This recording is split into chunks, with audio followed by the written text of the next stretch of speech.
जय जय श्री राम।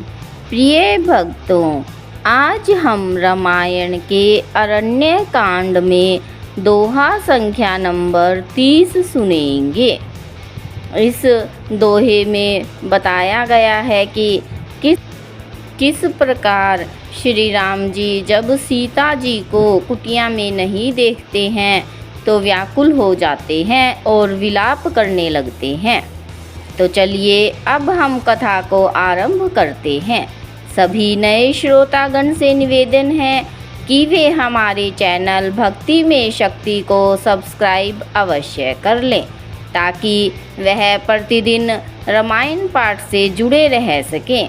जय जय श्री राम। जेहि विधि कपट कुरंग संग धाई चले श्री राम। रामा धाई चले श्री राम। सो छवि सीता राखी उर रटती रहती हरि नाम। सियावर राम जय जय राम। मेरे प्रभु राम जय जय राम। इस दोहे का अर्थ है, जिस प्रकार कपट मृग के साथ राम जी दौड़ चले थे उसी छवि को हृदय में रखकर वे हरि नाम रटती रहती हैं। रघुपति अनुज ही आवत देखी बाहिज चिंता कीन विशेषी। जनक सुता परिहरी हूँ अकेली आयहूँ तात बचन मम पेली। इन चौपाइयों का अर्थ है, श्री रघुनाथ जी ने छोटे भाई लक्ष्मण जी को आते देखकर भाई रूप से बहुत चिंता की और कहा, हे भाई, तुमने जानकी जी को अकेली छोड़ दिया और मेरी आज्ञा का उल्लंघन कर यहाँ चले आए। नेसे चरनी कर फिरहि बन माही। मम मन सीता आश्रम नाही। गहि पद कमल अनुज कर जोरी। कहऊँ नाथ कछु मोहि न खोरी। इन चौपाइयों का अर्थ है, राक्षसों के झुंड वन में फिरते रहते हैं। मेरे मन में ऐसा आता है कि सीता आश्रम में नहीं है। छोटे भाई लक्ष्मण जी ने श्री राम जी के चरण कमलों को पकड़कर हाथ जोड़कर कहा, हे नाथ, मेरा कुछ भी दोष नहीं है।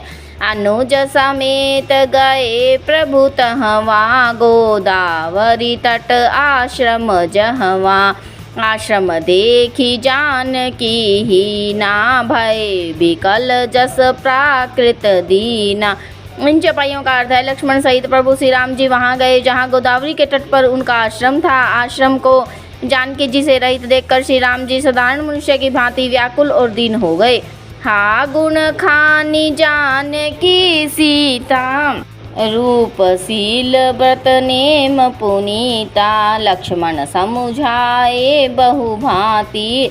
पूछत चले लता तरुपाती। इन्हें चौपाइयों का अर्थ है, वे विलाप करने लगे। हा गुणों की खान जानकी, हा रूपशील व्रत और नियमों में पवित्र सीते। लक्ष्मण जी ने बहुत प्रकार से समझाया। तब श्री राम जी लताओं और वृक्षों की पंक्तियों से पूछते हुए चले, हे खग मृग हे मधुकर श्रेणी। तुम देखी सीता मृग नैनी। खंजन सुख कपोत मृग मीना। मधुपनि कर कोकिला प्रवीणा। इन चौपाइयों का अर्थ है, श्री राम जी विलाप करते हुए सभी पक्षियों से, वृक्षों से, पत्तों से पूछते हैं, हे पक्षियों, हे पशुओं, हे भौरों की पंक्तियों, तुमने कहीं मृगनैनी सीता जी को देखा है? खंजन तोता, कबूतर, हिरण, मछली, भौरा का समूह और प्रवीण कोयल। कुंद कली दाड़िम दामनी। कमल सरद शशि अहि भामनी। वरुण पास मनोज धनु हंसा। गज के हरि निज सुनत प्रशंसा। इन चौपाइयों का अर्थ है, कुंदकली अनार, बिजली, कमल, शरद का चंद्रमा और नागनी, वरुण का पास, कामदेव का धनुष, हंस, गज और सिंह, ये सब आज अपनी प्रशंसा सुन रहे हैं। श्री फल कनक कदली हर साही। नेकुन संक सकुच मन माही। सुनो जानकी तोहि बिन आजू। हर से सकल पाई जनु राजू। इन चौपाइयों का अर्थ है, बैल, श्रवण और केला हर्षित हो रहे हैं। इनके मन में जरा भी शंका और संकोच नहीं है। हे जानकी सुनो, तुम्हारे बिना ये सब आज ऐसे हर्षित है मानो राज पा गए हों। अर्थात तुम्हारे अंगों के सामने ये सब तुम तुच्छ, अपमानित और लज्जित थे। आज तुम्हें न देखकर ये अपनी शोभा के अभिमान से फूल रहे हैं। किमी सही जात अनख त्यों ही पाही, प्रिया बेगी प्रगटसी कस नाही। एहि विधि खोजत बिलपत स्वामी, मनहु महाबिरही अति कामी। इन चौपाइयों का अर्थ है, तुमसे यह अनख कैसे सही जाती है, अर्थात स्पर्धा कैसे सही जाती है। हे प्रिय, तुम शीघ्र ही प्रकट क्यों नहीं होती। इस प्रकार अनंत ब्रह्मांडों के अथवा महामायामयी स्वरूप श्री सीता जी के स्वामी श्री राम जी सीता जी को खोजते हुए विलाप कर रहे हैं, मानो कोई महाविरही और अत्यंत कामी पुरुष हो। पूर्ण काम राम सुख राशि, मनुज चरित कर अज अविनाशी। आगे परागिध पति देखा, सुमिरत राम चरण जिन रेखा। इन चौपाइयों का अर्थ है, पूर्ण काम, आनंद की राशि, अजन्मा और अविनाशी श्री राम जी मनुष्यों के से चरित्र कर रहे हैं। आगे जटायु को पढ़ा देखा, वह श्री राम जी के चरणों का स्मरण कर रहा था, जिसमें ध्वजा कुलिस आदि की रेखाएं हैं। कर सरोज सिर पर सेऊं, कृपा सिंधु रघुबीर। रामा कृपा सिंधु रघुबीर, निरखी राम छवि धाम मुख।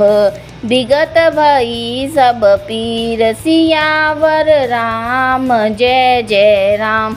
मेरे प्रभु राम जय जय राम। इस दोहे का अर्थ है, कृपा सागर श्री रघुवीर ने अपने कर कमल से उसका सिर स्पर्श किया, उसके सिर पर कर कमल फेर दिया। शोभाधाम श्री राम जी का परम मुख देखकर उसकी सब पीड़ा जाती रही। सियावर रामचंद्र की जय।